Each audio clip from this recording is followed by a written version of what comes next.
So what is PIAAC? And the first thing is, let's go over what PIAAC is. PIAAC is the program for the international assessment of adult competencies. And if you think, I think most of you are familiar with PISA. Yeah. Yes. So PISA tests students when they're 15 years old. Then PIAAC, what PIAAC does is it will basically test people when they are 16 to 65. So once you, a typical question is why does PIAAC test 15-year-olds? And the answer is it's sort of like the year where across the OECD countries students are still schooling is still mandatory, and it's sort of like the year before people end up joining the workforce in the country. So PIAAC picks up where PISA leaves. So that's sort of like what the idea is. And PIAAC is part of the, I don't know, like, that is there. It's one of the data collection activities that the OECD does to inform countries on skills and what is it that people know and can do. And I think a couple of you already mentioned interest in working on skills mismatch, which has to do with what is it that people, the skills that they have, and what is it that they're doing. And you want to somehow ideally match, have people's skills that match the needs of the country, and that people are doing work that matches their skills, so you're not under or over skilled in your job. So that's what, like, the general vague idea. So PIAAC assesses proficiency of adults in 4 information processing skills considered essential for successful participation in the information-rich economy and societies of the 21st century, which are literacy, numeracy, problem solving, and then there's this reading components piece, which is aimed mostly at lower performing adults. And as you see that you need to be able to read, you need to be able to do numbers, and you need to be able to do those things in a computer environment. One of the things that one of the examples that I bring up in terms of how essential the skills are and how disadvantaged you are if you don't have them is nowadays when you're going to make travel reservations, when you're going to make bank transfers, when you're going to make contracts, you need to be able to read things, understand them, be able to do the numbers right, and you need to be able to do the things on the computer. So the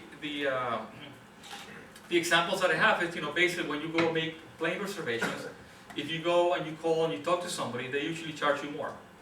I don't know here in Europe, but in the US, for example, if you make the reservation with a live person, then it's $25, $50 more to the ticket, whereas if you know how to use the computer, you make a reservation and you save that money. Same thing, if you go in Germany, for example, I went to pay somebody with cash to put 70 euros in their account, and they charged me 8 euros to take 70 euro cash to put it in that account.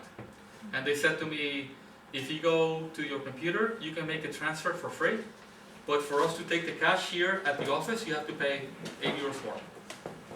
So knowing and having the skills to do the things helps you, and if you don't, then you're at a disadvantage in society, the way things work nowadays. So that's why it chooses those things, because they're sort of like basic skills that people need to have, and the more you have, the better, and they're transferable because they allow you to develop yourself and perform in a field, even though you may not be familiar with the field. You'll be able to train yourself and learn new things. So, assessment of information processing skills, skills that are considered essential to effectively access, understand, analyze, and use text-based information, and in some cases with mathematics, information in the form of representations of various types, etc., etc. How to read graphics, for example. All those things that we need to be able to function and participate and engage in activities in society. The purpose, PIAAC is to gain a picture of the distribution of the adult population over the entire spectrum of proficiency in each of the domains assessed. Meaning, what is it? This basically is what is it that adults know and can do in this area, in these domains, and we want to know that not only at one age, we're not only interested in the younger people or the middle-aged people or the older people. We want to know what is it that people know and can do in all these age groups, because all these people are actively participating in society. I mean, not that the older and the younger are not, but the focus again is on the people that are part of the labor force, and those people that are employable or who can work. So these are key competencies or skills in that they are preconditions for successful integration and participation in the labor market, education, training and social and civic life, relevant to all adults, highly transferable in that they are relevant to multiple social fields and work situations, which is what I was saying before, that if the assumption is that if you have the skills that you'll be able to perform well in different areas, or learn about those areas and then develop yourself in those areas. And learnable, and therefore subject to the influence of policy, so that the policymakers can say, okay, we need to help people develop their literacy skills, or their numeracy skills, or their problem-solving skills. So it's something that, with proper interventions, can be developed and can be enhanced. Any questions about that? Okay, so how does PIAAC go about collecting this information? PIAAC has a background questionnaire, and there's a cognitive assessment. The background questionnaire has questions about who the people are, what they do, how they do it, when they do it, and we'll go over some of those details. And the cognitive assessment is an assessment that evaluates literacy and numeracy and problem-solving skills in the adults, and it's administered in computer, except in cases where people have no computer competencies, or people choose not to do it on computers. They'll say, no, I don't feel comfortable working on a computer, I want to do it on paper. So then there's the option of taking these, answering these questions on paper. In terms of what the domains are, the literacy domain has to do with the ability to understand, evaluate, use, and engage with written text to participate in society, to achieve one's goals, and to develop one's knowledge and potential. It encompasses a range of skills from the decoding of written words and sentences to the comprehension, interpretation, and evaluation of complex text. And one thing here is that it does not involve the production of text, so that people don't have to write. So that's one thing. And it's not that writing is not important, it's that writing is very difficult to assess in multiple languages fairly, and in terms of the importance of writing, I mean, I think nowadays, I don't know what happens in your work, but where I work, you send emails to everybody about everything, even if the person is next door. People don't get up and talk to people. And even when you call people, sometimes they won't answer the phone. I assume because they're busy, not because they don't want to talk to you, And then they'll write back and say, with a text saying, did you call me, And then you often communicate via text. So writing also has become more and more important and in society, but it's not evaluated because it's very difficult to evaluate writing skills in multiple languages. And it becomes, for example, at some point the IEA tried a international reading assessment, and you run into ways in which people write. So for example, in Latin America, if you're writing somebody to ask for something, for example, a shirt. You want to buy a shirt. You'll say, dear so and so, I'm writing to you. At first, you start praising the shirt and the company and the person, and then in the end, the last sentence is, I would like to buy a shirt. Whereas in the US, when you write to order a shirt, you basically say, dear so and so, I'm writing here to order a shirt. Can you please send this? So people are much more direct in the way people write things. So as you can imagine, it becomes difficult to have an assessment of writing skills that will be comparable across the multiple languages and the multiple cultures. Yeah. On one of the previous slides, there was the slide that had the 4 components of PIAAC. There was reading listed separately, reading components. Yes. Is that outside of the domain of literacy? Yeah, reading components have three pieces, which is recognizing words, understanding paragraphs, and word comprehension. That's the one that I always. There's a third one that.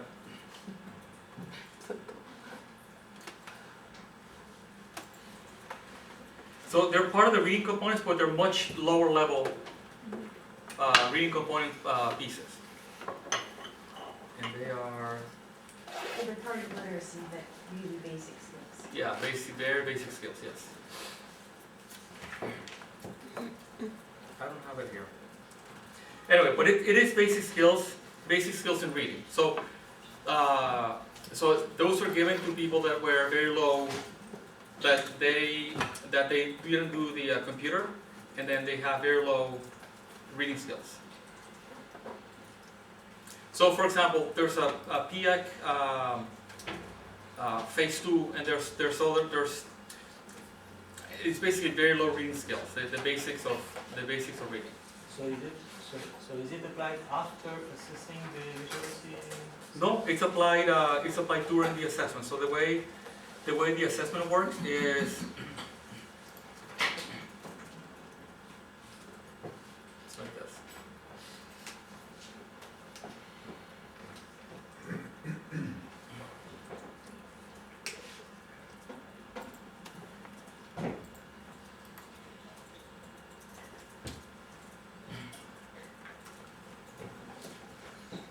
We'll get to this a little later, but basically, if you have computer experience, then you go to the computer-based route. If you don't, then you take a core, literacy and numeracy, and if you fail that, then you go to the reading. You take the reading components. So the people that, or if you fail the computer-based core, also, then you get routed to the reading components. So there is an assessment, but it's automatic and it's direct immediately after the. Yeah, it's immediately after you yeah. And only for some people. Only for some people, yes. There's a threshold. Yeah, there's a threshold basically, yes. So if you don't meet the threshold, then this person can't really operate pretty well, and then they end up taking the reading component.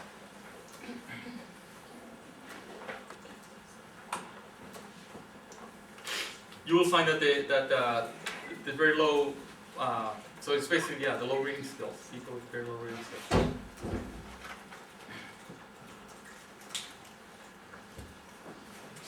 Let me, because there's the 3 components are.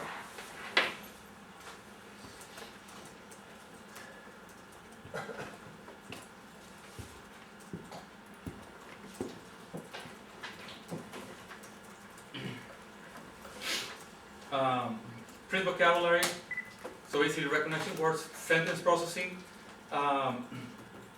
understanding what the sentence, the meaning of the sentence, and then basic passage comprehension, which has to do, they'll give you a passage with words that are choices of words, and you have to choose the words that correctly go into the paragraph.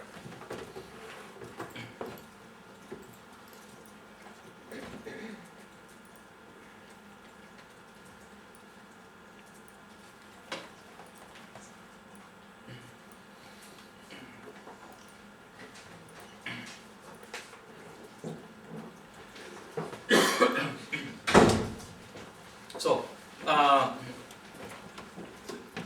numeracy domain, ability to access, use, interpret, and communicate mathematical information and ideas in order to engage in and manage the mathematical demands of a range of situations in adult life.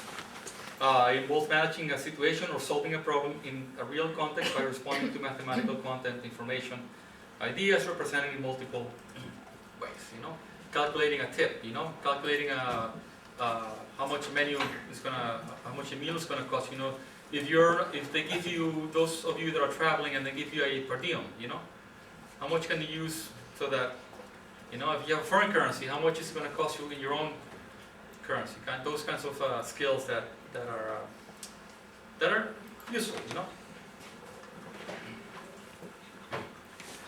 Problem solving in technology-rich environment defined as the ability to use digital technology, communication tools, and networks to acquire and evaluate information, communicate with others, and perform practical tasks. The assessment focuses on the abilities to solve problems for personal work and civic purposes by setting up appropriate goals and plans and accessing and making use of information through computers and computer networks. It's a big mouthful of what it is, but you know hopefully get the idea.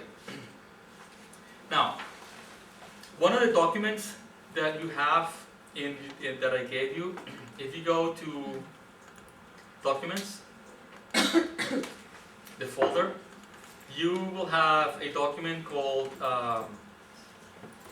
PIAAC Frameworks.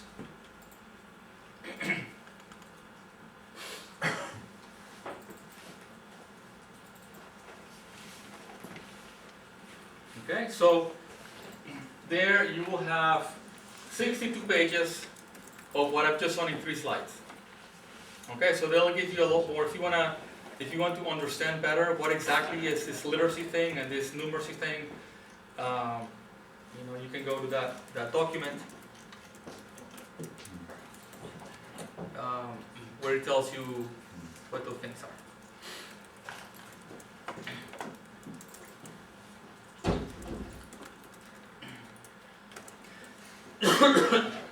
Another thing that people also want to know, so how do things look like? So you have in the documents you have something called educational skills online sample items.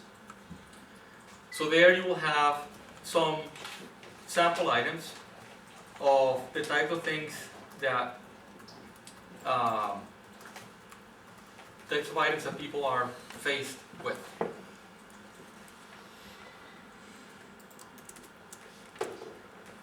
Here's an easy one, you know, which is look at the information about workplace injuries at this manufacturing. Click on the graph to answer the question below. Anyway, so they have to match this information with that, and then select. I can't read this small print. The factory manager checked this graph that had been prepared using the data in the table for 2011. He noticed that 2 bars were incorrect. Okay, so you have the months and the years, and here you have the year, and then you have to make sure that these numbers here match the numbers here. Basically.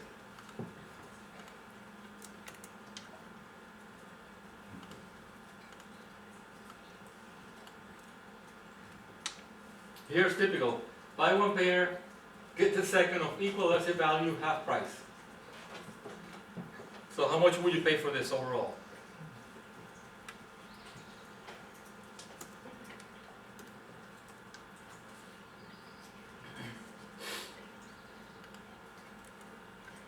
Anyway.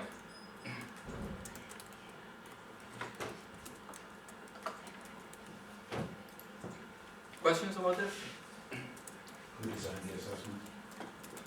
Who designs the assessment? So in the there are committees that are set up, international committees of experts, and so they design the frameworks, and then there's item writers that write to the framework. Basically, that's the long story. But the international committees, and then countries can contribute items and tasks. Some of the items and tasks come from earlier adult literacy assessments. So it's a mixture of tasks that ended up being making up the final PIAAC set of items. But mostly it's contributed by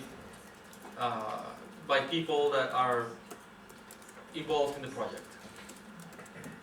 Item writers, experts, and reviewed and accepted by the committees and by the countries to be part of the assessment. Similar process of how PISA items get developed and the assessment, and TIMS and PEARLS and all those international assessments, So you get contributions, you might have items that use as strength from the past, and then you have contributions from committees and experts in the field and so on. And then there's a pilot process where you test the items, and then from there you select the better ones. The better ones that represent the domain. That's one, a key thing. You don't only select the better ones, but you want to make sure that you have representation of that all the domain is covered in the pool of items that you end up coming up with at the end.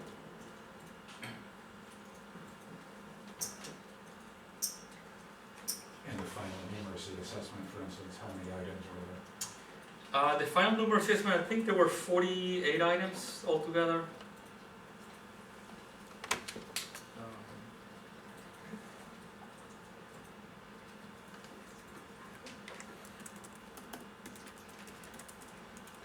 There were 48 items in the numeracy assessment. So there's 40, there's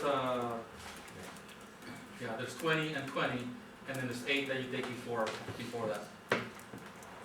8 or 6. It's the numeracy assessment has some paper and pencil, and then some computer. So it's 40, so I'm saying 48.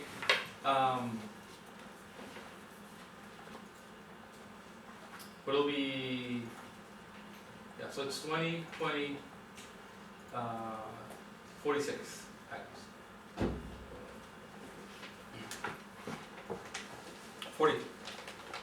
43 items. Again, I'm getting confused because there's some here, and all those make up the numeracy assessment. So about 50 items. But the computer is exclusive, and you cannot take them both. You cannot take them both. You take either the computer or the paper. But even when you take the paper, you also get scored on the numeracy. Yeah.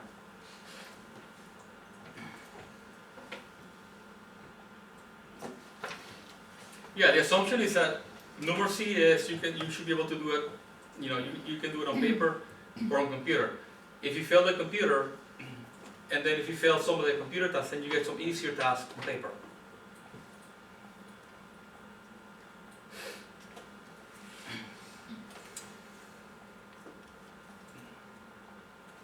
More questions?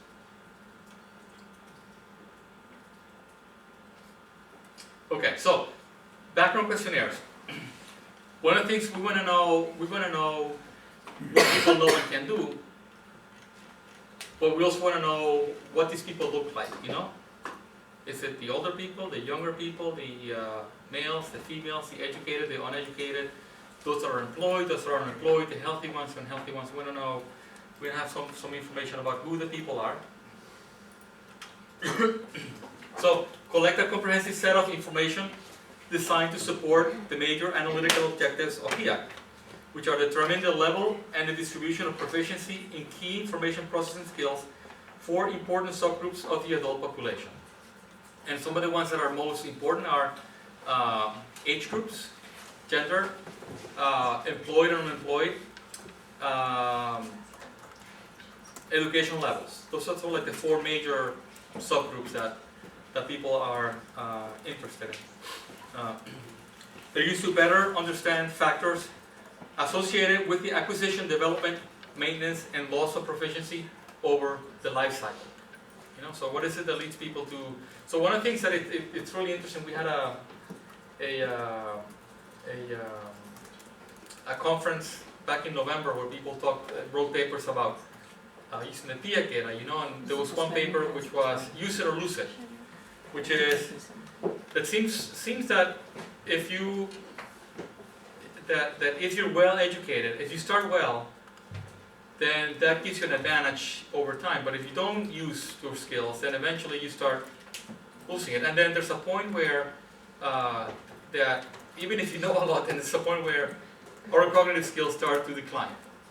So and our capacity to learn starts to decline. And this is documented, in many scientific papers, aside from PIAAC. But there's like further evidence of that happening, So, again, the purpose of the background data is to understand who are these people, what are the skills that the different groups of people have, and how are these distributed, I think one of the papers that came out from England was that younger generations were not as good readers or as literate as the older generations. You know, that's one of the things that that came up. So I'm not saying those things are true. I'm just saying that that's research that people are using this data for. So better understand factors associated with the acquisition, development, maintenance, and loss of proficiency over the life cycle. Better understand the relationship of proficiency in information processing skills to economic and other social outcomes. So you'll see questions about employment status, questions about salary and income in the country, questions about health status, participation in civic society, and so on. So like voting, behavior, etc. You know, so there's all these questions that are part of the background data. So the background questionnaires collect data in 5 main areas: basic demographics, characteristics and background of respondents, educational attainment and participation, labor force status and employment, social outcomes, literacy and numeracy practices, and the use of skills. So let's go in detail in each one of these areas to see what it covers. So in terms of demographics, characteristics and background of the respondents, obviously, you know, age, sex, country of birth, family structure, you know, the household structure, language background, immigration status, and social background as in highest level of education of parents, and number of books in the home at age 16.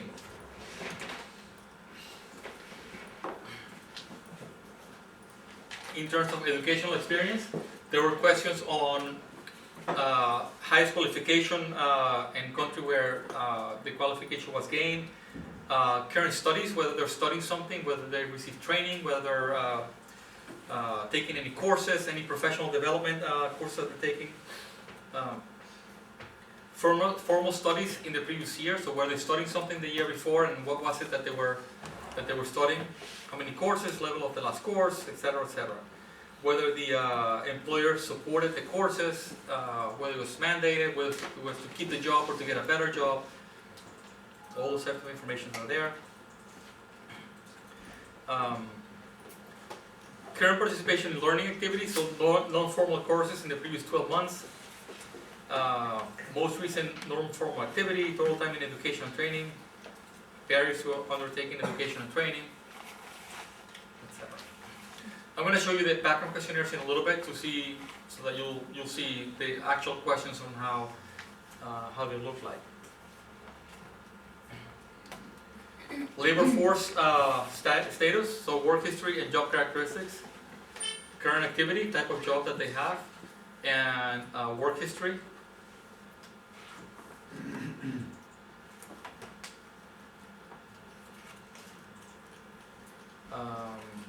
More labor force, social participation and health. So there's questions on trust in others, political efficacy, so their perception of being able to influence the political process, volunteering, health status, etc. So let's take a look in the folder called background questionnaires.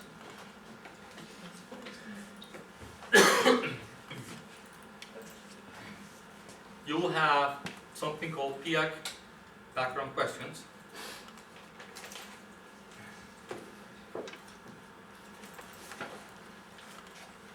And there you'll have the actual questions and how they were asked. So I mentioned something about health, you know. So let's see.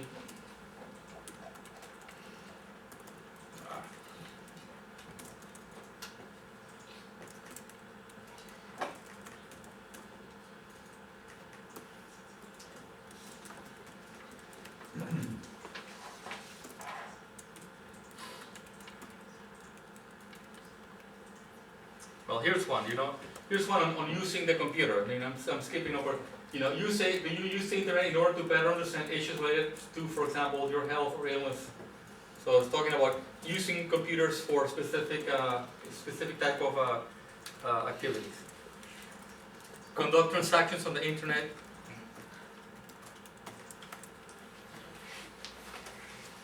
for buying and selling products or services for banking.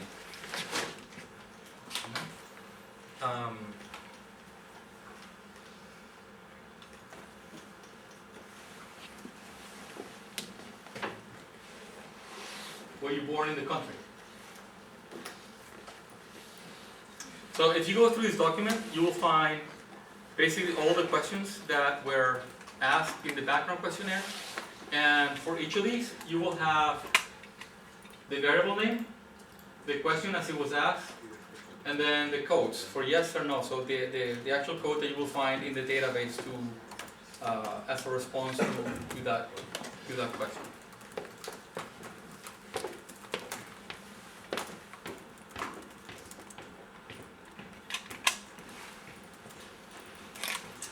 Any questions about this? Are there one or more of the variables in the background questionnaire that would be considered proxy for socioeconomic status? There's Several. yeah, well, let's, in the, one second, I'm gonna talk about the available data, Okay. and we'll talk about, but there's salary, there's education. The question is whether there were variables that were proxy for socioeconomic status. So all the questions about education, income, employment, all the things make up that, to a certain extent. Socioeconomic status is one of the things that, that it's one of those constructs that is defined multiple ways, and you usually end up defining it based on the information you have available to describe it, so you use education, whether books in the home is another thing, parents' education in the school-based assessments, so there are variables there that touch on that. So not so much socioeconomic status, job might be one thing that you, but more, I think one of the terms that is used also is cultural capital, how many of the things that are valuable in society do you have? So. How the connection between the achievement in the assessment and the actual educational qualifications, there is a connection, and how was this measured? To see if, for instance, somebody is a high-level education degree, he should have something around the right level. Yeah, the question is how is the connection made between the literacy scores, for example, and the outcome measures and educational attainment. And basically, we ask people what's your educational level, and then we give them a test, what amounts to be a test of literacy and numeracy skills, and then we see whether there's a relationship between education level and the achievement in the numeracy and literacy. And that's how we say those that are, the more education, the higher you are.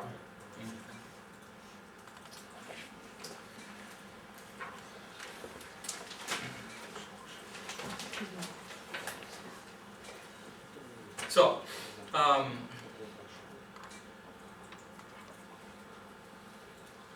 all that to say, all that to say that there are background questions, and then there are background questions that ask people about, who they are, what they do, how they got to be the way they are now that you sat with them and gave them this assessment. So, why collect this data? There are different but related reasons to collecting this data and to the use of this data. But this is going back to what I was saying at the beginning. Engagement in these domains is a constituent element of the respective measurement frameworks. Basically, you have, and this might be sort of like a circular argument, but you have people that, committees that said, this is what literacy is, and these are the things that matter when it comes to literacy, the acquisition of literacy skills. So then, those are the questions that are part of the background questionnaire. So, and it's because the engagement in related practice isn't an important.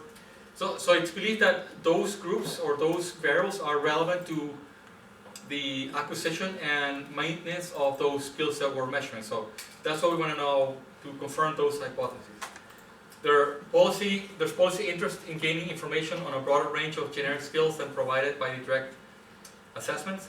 Policy interest in better understanding the demand for skills and phenomena such as qualifications and skills mismatch related to the interaction of supply and demand. And that's why there's a series of questions about the types of things that you use in your job, and the types of skills that you use in your job, and the types of skills that you use at home. Because again, there's an interest in getting to know what is it of these skills, what is it that is being actually used, and or how much of those skills are actually being used in the home and in the workplace.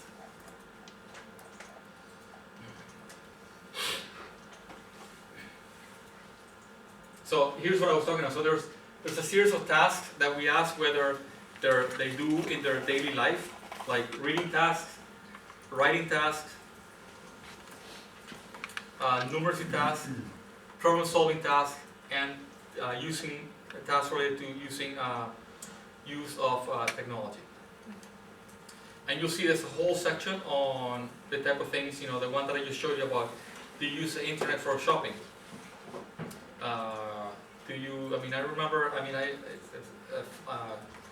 Personal anecdote. I remember when the internet was like growing and growing, and you could see the soap company had a webpage, about the soap, and I always thought, like, why would you want to go to the internet to look about the soap, and look about ingredients of things, So, for example, for me, I later became diagnosed with wheat allergy, so which means that I should not eat wheat. So the web became an incredibly useful tool to go, if I wanted to get a product, to go see what was in the product. Because it was easier than to do it at a store for two reasons. One, because I didn't want to go get it at the store and find out that I couldn't get it. Second, because I could see if it had the ingredients or not, and I could buy it off the internet. And another disadvantage of going to the store is that as you age, you can't read the fine print. So you go there and you see the product and you're like trying to read the fine print, and you really can't tell what the ingredients are, So having a web page about the ingredients of that go into products or soap or foods, etc., actually becomes very useful, and it gives me an advantage because I spend less time feeling bad. I spend less time going to buy something that is not necessary, and I can even get it maybe cheaper if I buy it off the internet. So it helps me all around. So again, another example of how useful these skills have become, given the way that societies, and here I'm talking specifically about the way in which OECD countries are working. That if having these skills gives you an advantage over not having those skills. So task. Questions about collaboration, influencing, learning from others, organizing and planning, etc. So you'll see a whole bunch of and I want to show you some of those questions.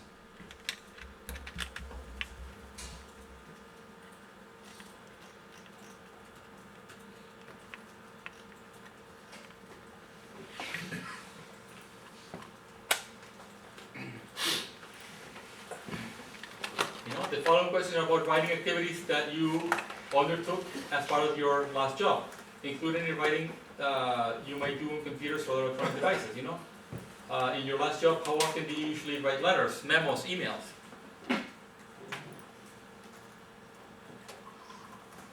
Write articles for newspapers, magazines, newsletters, write reports. So anyway, it's extensive information about the type of skills and the type of activities that people do in their work and at home.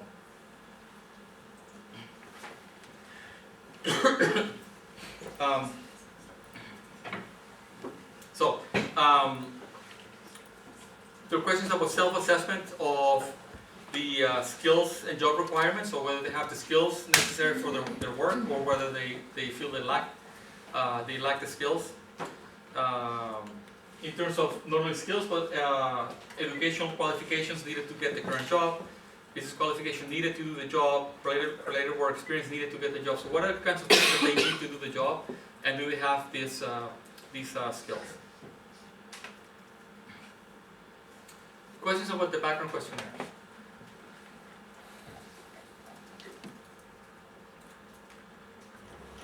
Okay, they're very extensive, so you'll spend a lot of time. I mean, one of the things that I always recommend is just read it from the beginning to the end, so that you get an idea of what's there. What are the kinds of things that are being asked of the people that take the assessment. So, in terms of the PIAAC, as the actual assessment, the actual test, what we call the test, here's what happens. You know that you basically take a background questionnaire, and then the ICT skills, information and computer technology skills, are assessed from that background questionnaire. And if the person has no computer experience, then they take a core on paper. And if they fail that core, then they take the reading components. If they pass that core, then they take either literacy or numeracy tasks. But if they have some computer experience, then they take a computer-based assessment, a core. If they fail it, they get sent to the paper route. If they make it past that, then they go to the next step. If they fail that, they take the reading components, and if they pass, then they take literacy, numeracy, or problem-solving pieces. So they'll take two parts of the computer-based assessment. Two parts after they make it past these two first parts.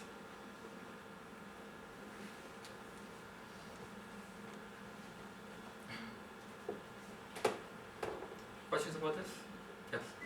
So it's possible, according to the arrows, that a person only takes, if you look at the very rightmost group, it's possible that a person only takes the ICT, 3 literacy, 3 numeracy, and then 2 problem solving. So actually they've only done 3 literacy tasks and 3 numeracy tasks. That's correct. But you have a question after that. No, it just seems very little. But I mean, I guess that's where I think you have a question. Yeah, the question is, how can you give them a literacy and a numeracy score? Yes. Yeah. So we'll talk about that. We'll talk about in the next section. Yeah. But yes, people sometimes take very little numeracy or literacy, and sometimes people take no problem solving also, and they still get a problem solving score. So, it's like magic.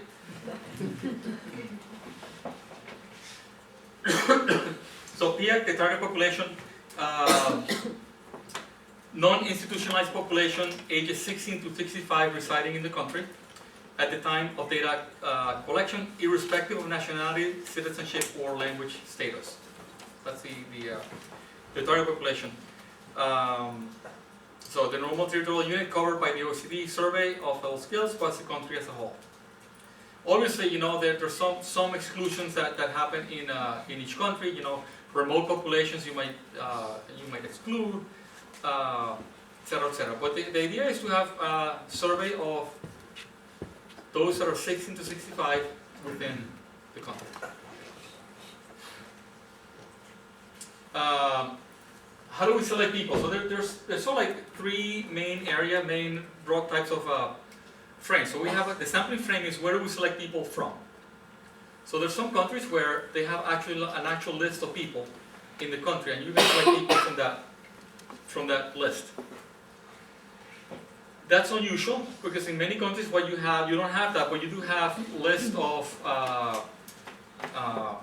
primary sampling units. There could be neighborhoods, or there could be municipalities, and then you select from there, and then you go to the municipality, and from there you could select a neighborhood, then you can select a block, you can select a household, and from that household you select the person. So as the main point being here that depending on the country, the selection of the procedure for selecting the actual persons that are going to participate differs, but in all cases it's a systematic and probabilistic approach, meaning that at each, if you have these selection stages, you select the municipalities or the cities or the districts or the areas with some known probability, and that goes into calculating the sampling weights, which we'll talk about later on, but that will be essential to getting the right results from the database.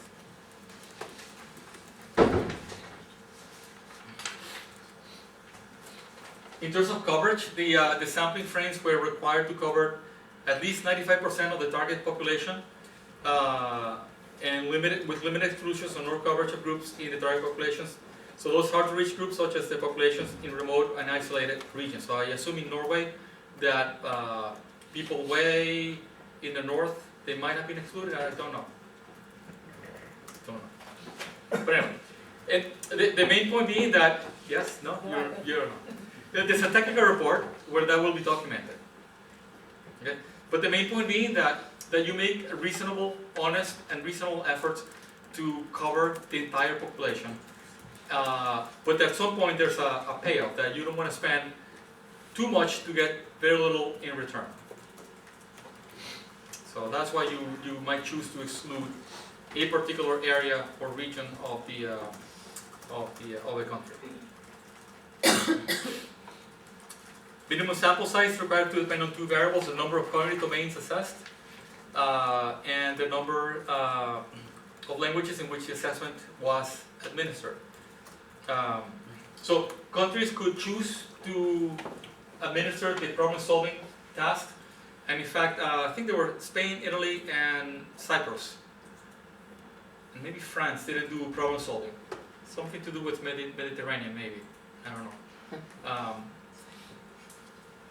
But they needed to have 5,000 people, 5,000 completed cases if all the three domains were assessed, and 4,500 if only literacy and numeracy were assessed. Those were the target sample sizing.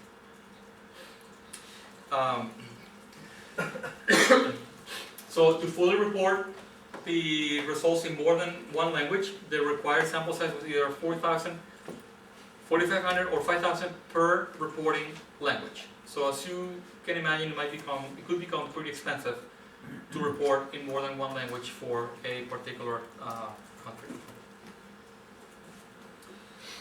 A completed case is defined as an interview in which the respondent provided answers to key background questions, including age, gender, highest level of schooling and employment status, and completed the core cognitive instrument. Those being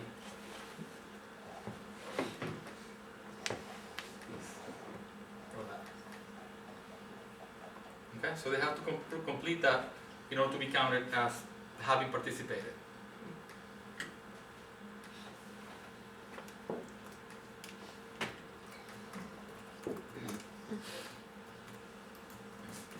PIAAC was administered under the supervision of trained interviewers, either in the respondent's home or in a location agreed upon between the respondents and the interviewer. Following the identification of the sample person, the administration of the survey involved 2 stages: completing the background questionnaires and then completing the cognitive assessment.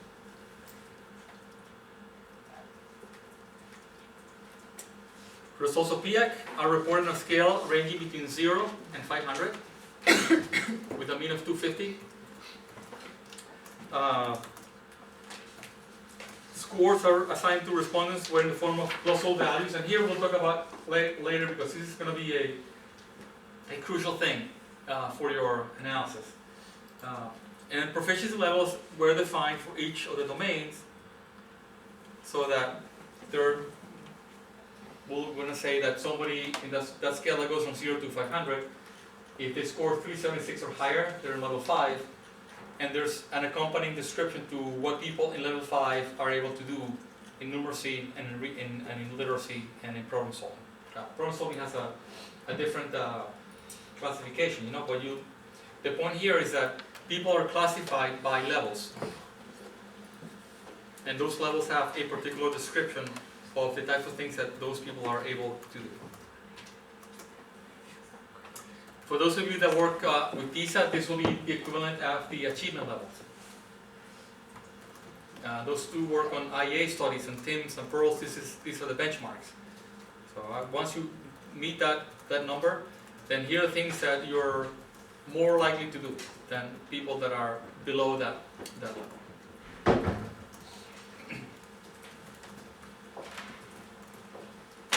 questions about this?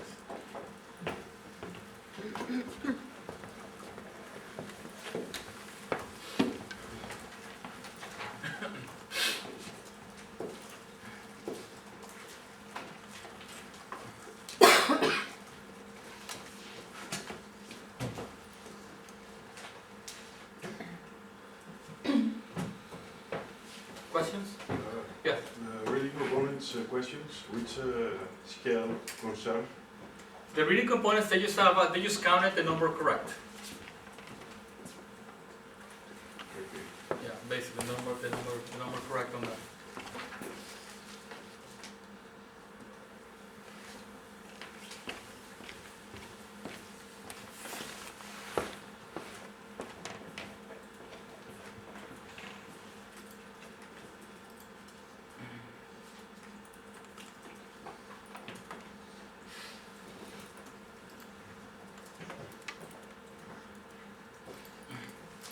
Okay, overview of available data. And here I'm going to go do a quick tour of what's there, just to give you more of an idea of the types of errors that you will find and some of the issues that you will find when working with the data. So, there are public use databases, and that's what you have in your folder. I gave you, there's a folder called data. And there you have, those would be the, you have zip files in SAS and SPSS and CSV, comma separated variables.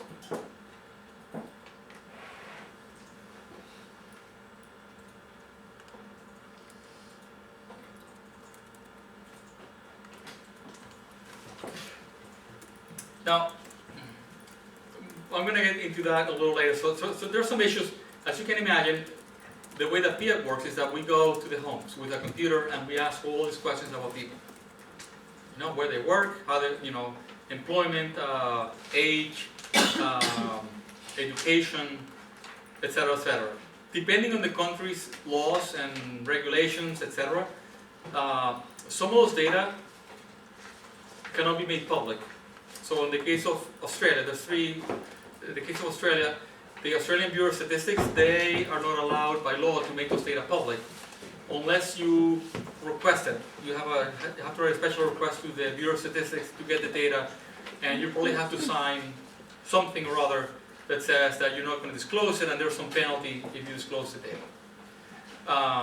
There are data that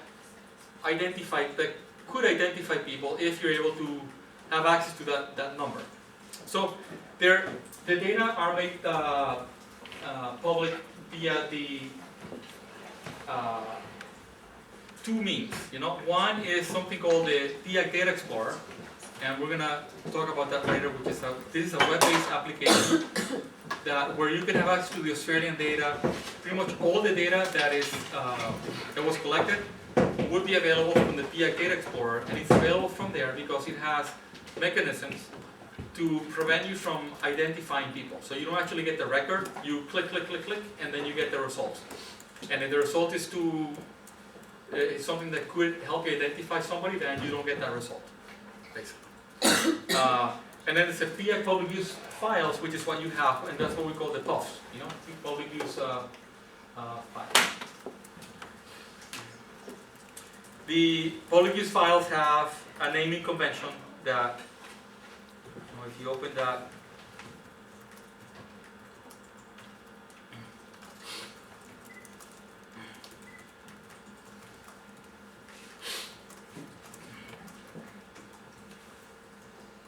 the naming convention is something that looks like, these are SPSS files for you, those of you familiar with SPSS.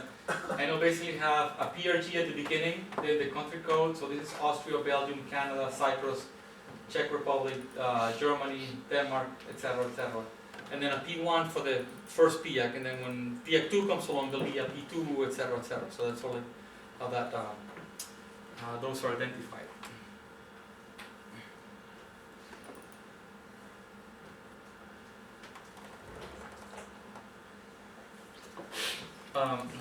So in terms of records included, in the files, there are differences between the PUF and the PDX are minor.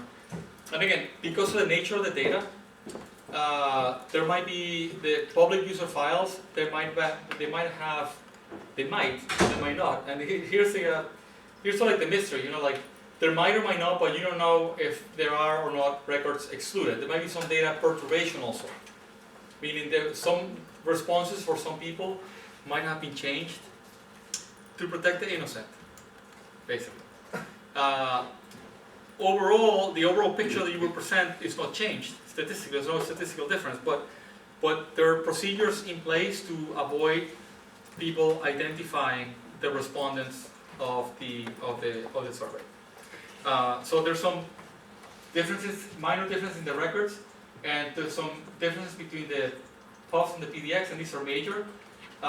Because, for example, in the public use files, you will get access to all the response data, all the timing data, the questions given on computer.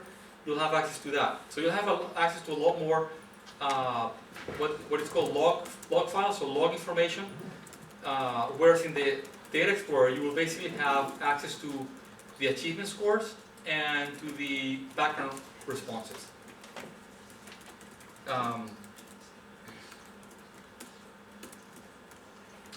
And another thing that you'll need to be careful with is the errors that are missing by design, and we'll get to that in one of the later slides. So, in terms of public use databases, a subset of the full national master databases with key analytical utility. So there's obviously there are variables that are used and are used for data checking, for data validation, etc. A lot of those variables are not in the public use files, but we'll give you all the files that have to do with responses to the background question, to the background or to the test, and information collected about those responses. Currently, it includes 24 participants. More will be added once round 2 and 3 are completed, and round 2 or 3 are countries that want to do PIAAC and that will be doing it at a later stage. So there's a set of 7 or 8 countries that will be doing PIAAC. I think Slovenia is one, right? Yes. Yes. 9 countries. 9 countries altogether. 9 countries. Better. Yes. Yeah. So they'll be doing it next year. This year. This year. Okay.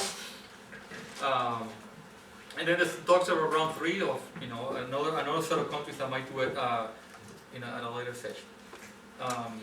So the data are available in the Data Explorer and the public user file.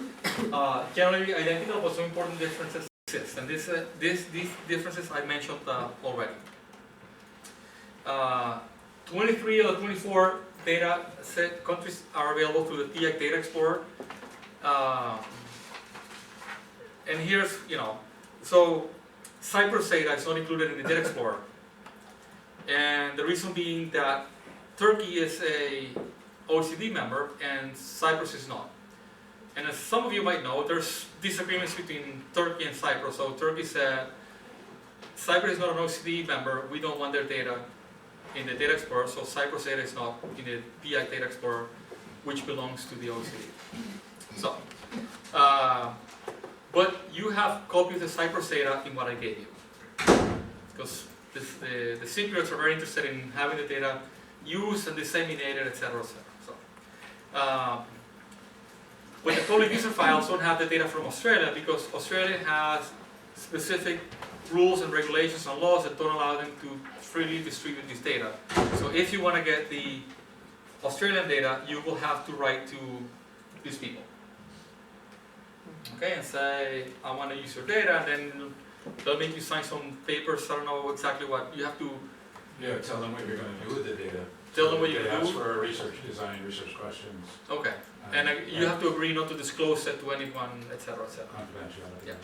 In the US, when you this happens with the national assessment data, that if you want to get it, you have to sign an agreement that if you disclose it, that you'll pay a penalty of $250,000 US, and you can go to prison for 5 years. So, anyway, so that's specific rules and regulations that different countries have. So, and then, so the the data from study gathered from here. Extended public research files might be available from countries directly, for example, the US and Germany. So the US collected data on race ethnicity. The US will be collecting data on the in-prison population. Germany collected data on people that are over 65 years old. So those data will be available from Germany directly, from the German National Center. Questions about this? Thank you. Okay, so documentation available. So some of the things that documentation available, you have a folder here called documents. And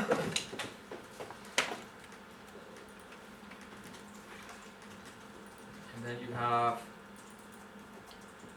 there we go, documents. And there you have some working papers that the OECD has published. You have the frameworks, you have the technical report, you have the conceptual framework for the background questionnaires,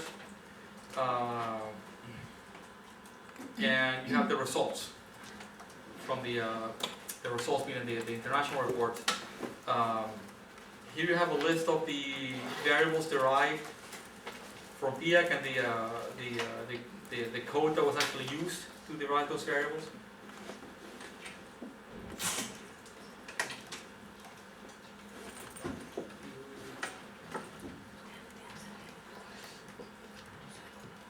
By the way, that's very good. It wasn't included last time, this one. Yeah. It's really, really helpful. Wait, so now okay, here we go.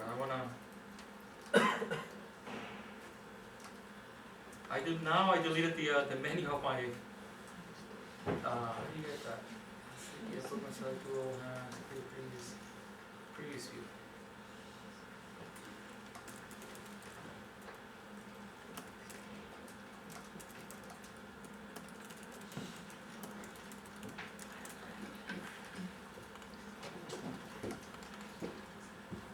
How do I do that? Try ask. Huh? Ask. Escape? Try. No, it's not doing it. If you right click in the space above, Oh, here? above that, right above. Well, let's open it up. There we go. So view. Alright, fine. Well, you lost the I don't know, I'll figure out later. Anyway, so it has the code of how those variables, some of the derived variables were computed. It's one that tells me the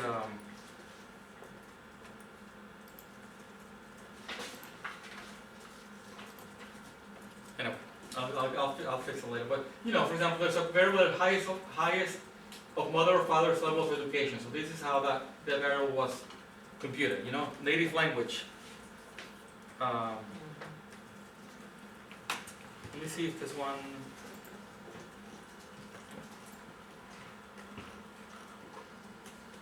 Parents' immigration status.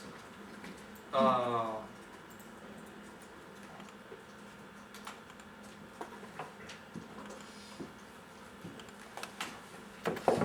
was wondering if there was something on socioeconomic status, but there isn't something.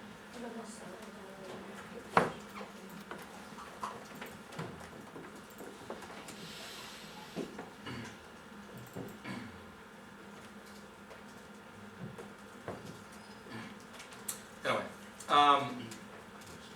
so you have a range of documentation. You know, you have the technical report. You have, for example, the technical report. If you're interested in the proficiency levels, then the technical report will have the definition of what those proficiency levels are and what it means to be in level 2, 3, 4, or 5, or 1 for that matter.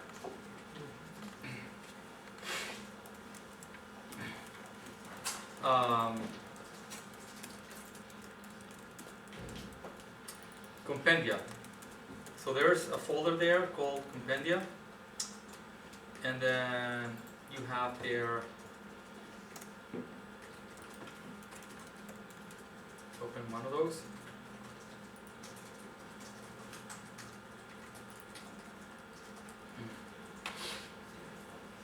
you will have, for each variable, you will have the weighted number of people. You will have those that didn't have that administered, and then you have the percent of people by category. So you'll have this for every single variable.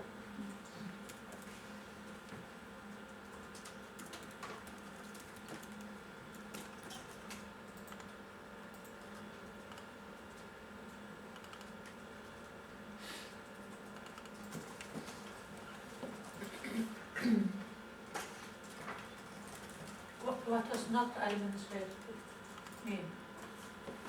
Person not administrated. Not administered was when, it could be that the person answered and refused to answer that, or like left. So if they finish halfway through the assessment. Yeah, things like that. Basically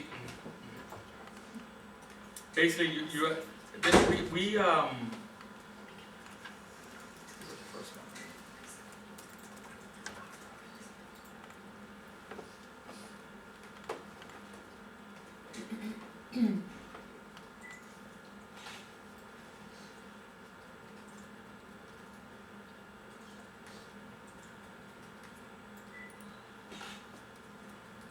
yeah, so here you have valid, skip, don't know, refuse, not stated or inferred, missing. So all of them, they were missing.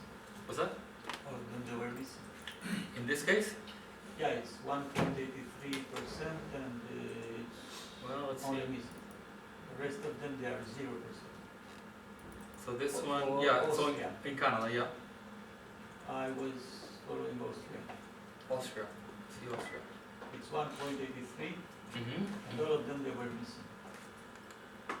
No, you got 1.4, 15%, No, 2.6. that is skip 1, is skip 2, but then for reasons, Last column. last column is 183. Last column. And nobody was refusing, don't know. Yeah, okay, so that 183 is not administered here. Yeah, I don't actually, good question. I think they're not administered. I don't know why they're not administered. What happened exactly in that percentage? It But- seems to be the missing, the same percentage. Yeah, but it might be that something that the person, I don't know why that would be not administered. They might be But- refusals, actually. If you go to the refusal column, we might find a country where there are some. Yeah, this is the fourth country, 0.19 refuse. Yeah, well, see, but refusing in Australia, in Austria it's 0. Mm. You know, so And even for don't know, what's that don't know? the person could say I don't know for a question or no. Ah, it's for that question. Yeah, yeah. Oh yeah, this is for that question, yes. Yeah. But valid skip, what is that? Valid skip would be, some questions would be, Basically all. do you, yeah, like if you're not employed, it would be a question about what's your salary. If you're not employed, then you don't have a salary. So that would be a valid skip. The good thing is they're all zeros. There's Yeah, no so X. for that variable, that valid skip should be 0 for everyone. When you show this to people, people start finding things that I cannot always explain. But, Why is it 99% for this variable education? 99, Valid skip. It's about, no, No, zero. no, because this one, people answered it. So in Austria, you have, all but 1.83% answering it, and then you have 1.14 in, it's okay, one. so it's not skipped. It's, well, okay. Correct. Yeah. I mean, I guess what I'm saying is that at the end, you will find how many people skipped that variable, if they did skip it, you know, so here, Yeah. nobody skipped it. Ah. A few people said don't know in some Yeah, countries. A few people refused to answer that. A few people not stated or inferred, so here would be Canada, and I think Canada they asked that question, but they probably excluded it from, they said, we don't want to disclose this.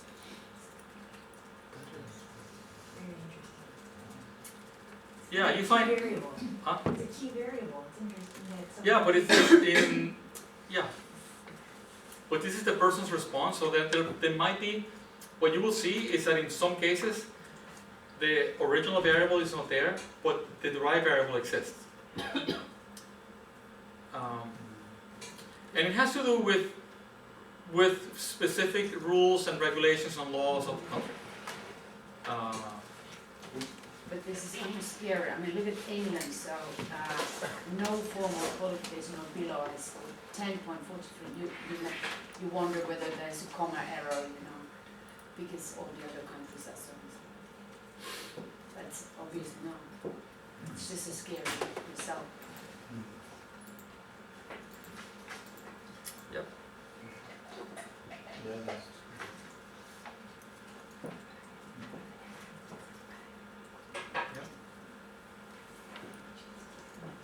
England has pretty high there. Yeah. The highest one, right? Yeah. And Denmark also. No, Denmark has Spain half. and Spain is. Spain is. Yeah.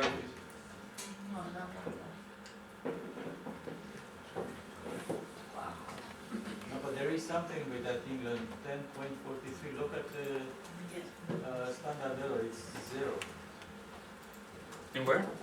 10.43 and the standard error is 0. No, it's actually very small. Ah, Yeah. Yeah.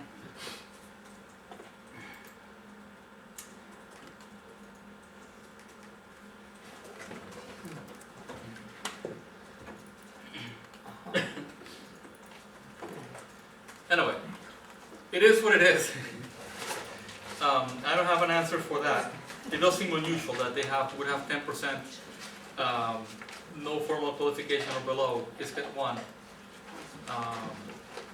It does seem unusual.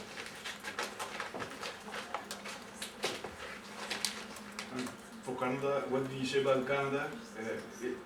Is this available, this variable or not? There might be something else available, so let's see. Because if you don't have this variable for any country, this I assume that this. No, you have it for most countries, so you Yes, don't but- have it for. For Canada, for Canada specific. Estonia doesn't have it either. But it might appear in another variable. Yeah. Yes, So that's what I'm asking. yeah, it might appear another variable. Yes. Because they're derived variables from the level of education that, yeah, so let's go, I think I have a couple of slides where I will point to some of those variables, and it might be that, maybe, I don't know. I don't know every variable for every country. I know the principle, which is, in some cases, the data where this question was asked, but in some countries suppress it because they don't want that to be used.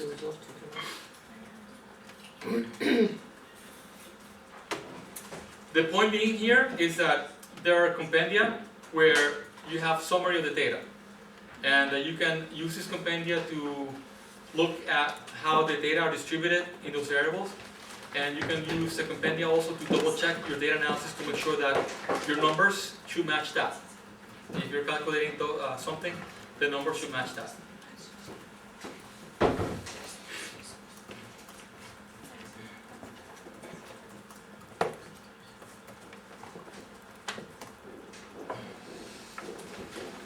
So, some of the, okay, so here's a website, you can go there, you have all this information, a lot of this information that I've given you here, you can also find at the OECD site.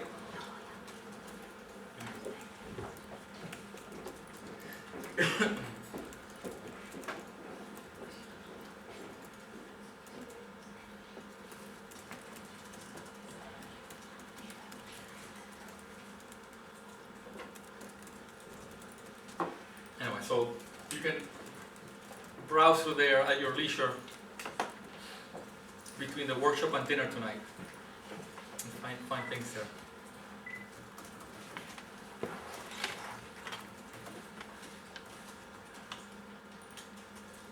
So how do they one thing to, it's gonna be helpful to you in navigating through the data files, is, you know, the naming convention that we used, and what it means. So Austria, Australia, Austria, Canada, Czech Republic, Denmark. There's some subnational entities, like the Belgium, which means Belgium Flanders only. United Kingdom, which is it's England and Northern Ireland. And as I'm saying this, I'm noticing also that in what I showed you here in the compendia,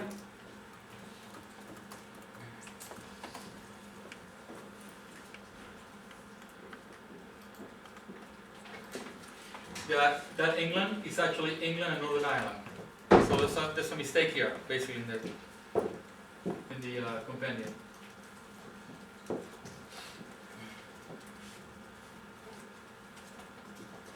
Sorry, what are you saying, that England here actually should be England and Northern Ireland? I have to check, but I think that should be England and Northern Ireland. And how about Belgium? Belgium is just the Flanders area, just Flanders, yeah. And this is important, you know, because when you talk about these entities, you want to make sure to properly represent, you know, who you're talking about.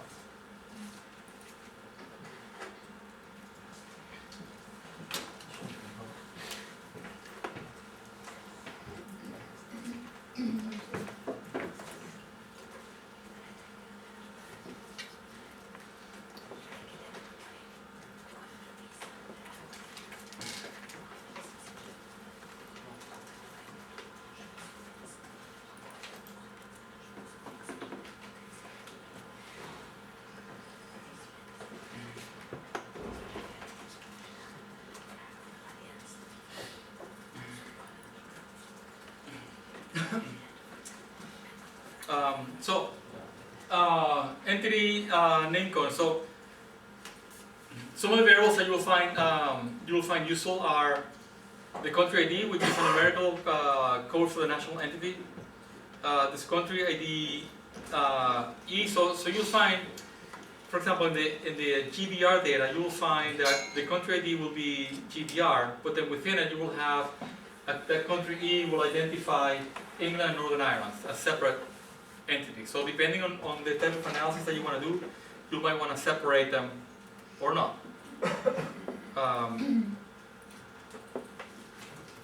In Canada, separate codes for French and English language communities, although they are always reported combined, but you could take a look at, you know, French and English and compare them with each other.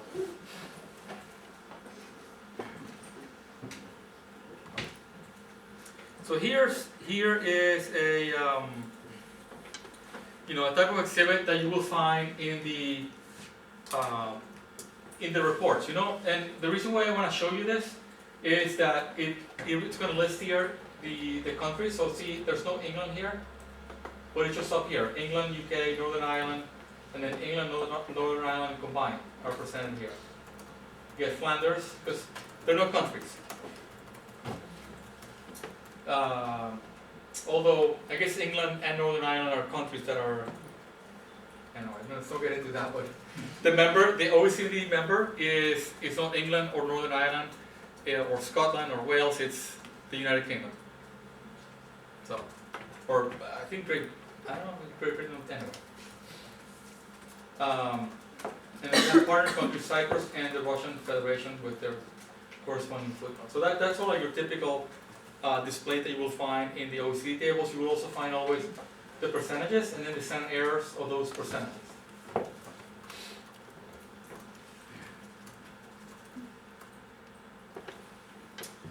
Questions?